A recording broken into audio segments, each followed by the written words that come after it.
Alright, hi guys, I'm Alana. Today I'm going to be telling you about honeybees. Say hello. Yay. Alright. Imagine walking through a grocery store and watching the entire sections disappear. No almonds, no apples, no coffee, no chocolate. That's not a hypothetical grocery store in the future. That's what scientists say could happen if we don't address the collapse of the honeybee populations happening right now in this country at a scale we haven't seen in nearly 20 years. Honeybee colonies across the United States are dying at a rate that threatens both our food supply and our economy. If we don't act now, the consequences will only get worse.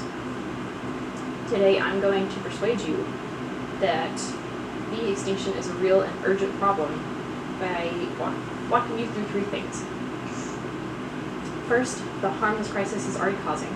Second, why this problem keeps getting worse. And finally, what can actually be done to fix it. Let's start with the problem. Bees aren't just a backyard nuisance, they're the foundation of a huge portion of the food we eat every day. National Geographic on February 29th, 2024, explains that insect pollination, mostly carried out by honeybees, is critical to roughly 1/3 of the world's food supply. When bee populations collapse, we're not just losing a species, we're threatening the physical availability of fruits, vegetables, and nuts that our diets depend on. That threat comes with a massive financial cost too. The United States Department of Agriculture's Agricultural Research Services on June 2nd, 2025, reports that commercial beekeepers lost over 60% of their colonies since the prior summer, which would represent 1.7 million colonies and an estimated $600 million in financial damage. That's not a distant abstract number, but that's beekeepers losing their livelihoods and farmers facing higher costs to pollinate the crops we all rely on. And this isn't just a national issue, but it's a global one. The Intergovernmental Science Policy Platform on Biodiversity and Ecosystem Services on February 26, 2016 reports that global crops directly affected by pollinators are valued between $235 billion and $577 billion every year. When you put a dollar amount that large on the table, it becomes impossible to treat this as a minor inconvenience. Now that we've established the scope of the harm, let's talk about why this problem keeps getting worse. There are two major causes behind this crisis, and the first is disease spread by parasites. The USDA's National Agriculture Statistics Service on August 1st, 2025 reports nearly 30% of colonies nationwide were affected by varroa mites in a single reporting quarter alone. These mites don't just weaken bees directly, but they spread deadly viruses throughout entire colonies. The second major cause is pesticide exposure. NBC News on June 11, 2015 reports that the Environmental Protection Agency restricted a class of pesticides called neonicotinoids after research pointed them to being harmful to bees, birds, and other pollinators.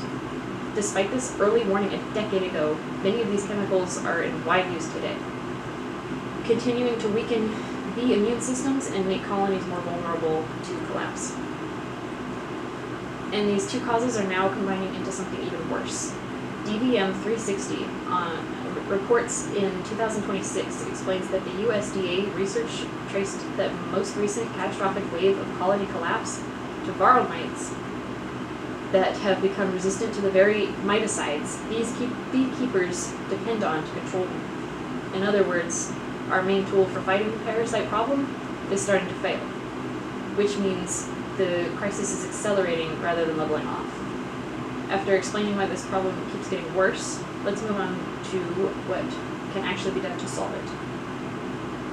The good news is that solutions already exist, and some are already working.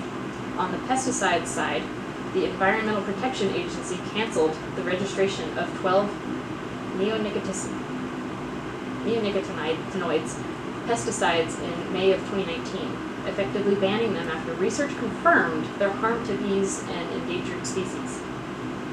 That kind of direct regulatory action shows that policy change is possible when the evidence is clear enough. States can go even further. New York State passed the Birds and the Bees Protection Act in 2023, restricting